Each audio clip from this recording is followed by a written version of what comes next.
This is cool. Stephen King sent a chill up your spine with works like The Shining, gave us hope with The Shawshank Redemption, and his latest book, Revival, will have you breaking out in a sweat over questions about faith, God, and what lies beyond death. Stephen King, always good to have you here. Welcome. Thank you. It's good to be here. Let's talk about Reverend Jacobs, okay? He's a guy who has lost faith in religion. He's turned his back on God because of a tragedy in his life involving his family. He takes to the pulpit in his small town, and he delivers a scathing sermon on religion that goes as far as to compare it to an insurance scam. Right. The zest with which you wrote that sermon makes me think you've been wanting to deliver it for a long time.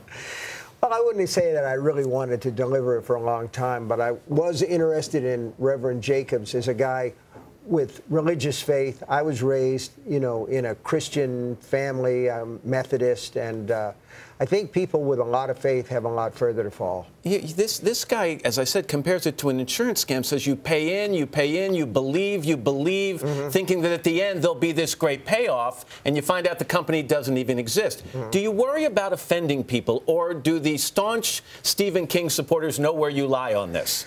Well, I like to think that people can make a differentiation between the character and the man who wrote the character, because I've written some pretty awful things in my time, and if they can't differentiate, I mean, hey, guys, I'm all right, you know. But, of course, I'd say that, wouldn't I? Exactly. You'd fool us with that. Let's talk about some big-ticket items you get into in the book, okay? Faith and science, the existence of God. At this stage in your life, do you believe in God? I do. I made a decision to believe in God because it's better to believe than not to believe.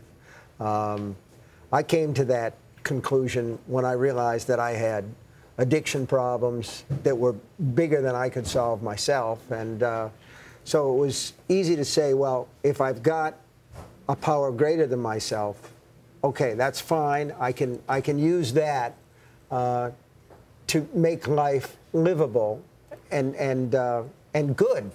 And what about beyond life, this idea of an afterlife? I was reading an interview you did where you said you've developed a very agnostic view on the afterlife, almost a neurological theory as to why it might exist or why people might talk about it. Well, I think that it might be that we are wired up in a certain way to certain circuits open when you're dying and give you a lift. That seems to me that it would be part of the organic survival mechanism.